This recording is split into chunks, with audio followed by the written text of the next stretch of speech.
منتخب ہونے پر اور حلف لینے پر مبارکباد پیش کرتا ہوں۔ انور سعید صاحب ہمارے پرانے دوست ہیں اور روگی کی سطح پر عوام کے لیے، قوم کے لیے، علاقے کے لیے جب بھی ہم نے آواز اٹھائی ہے، جب بھی ہم نے کوئی قدم اٹھایا ہے تو انور سعید خان صاحب، جناب صاحب، شوکت حیات صاحب اور دیگر ہمارے دیگر پارٹیوں کے ساتھی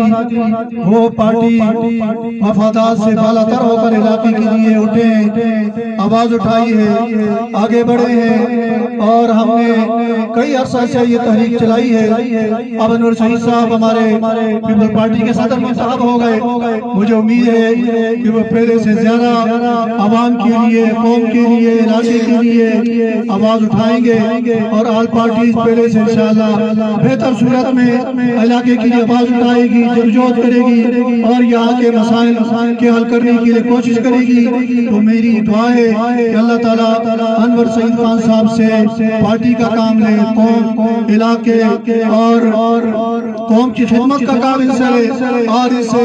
ایسا کام لے کہ ہمیشہ ان کو یاد رکھا جائے، ان کی تاریخ کو یاد رکھا جائے۔ اللہ تعالیٰ ہم سب کا حامی ناصر ہو اور آج کا جو دور ہے فتنے کا دور ہے اور ہم سب نے مل کر جو جمہوریت اور جنہوں نے جمہوریت کے لیے قربانیاں دی ہیں، ہمیشہ قربانیاں دی ہیں، آج ان کے لیے بڑا وقت ہے، امتحان کا وقت ہے کہ وہ اس فتنے کو دفن کر کے اس ملک کو اس بحران سے نکالیں۔ مجھے امید ہے کہ انشاءاللہ ہم سب مل کر کے اس ملک کو اس بحران سے اور اس فتنے سے نکالیں انشاءاللہ کامیاب ہوں گے۔ وآخر دعوانا الحمدللہ رب العالمین۔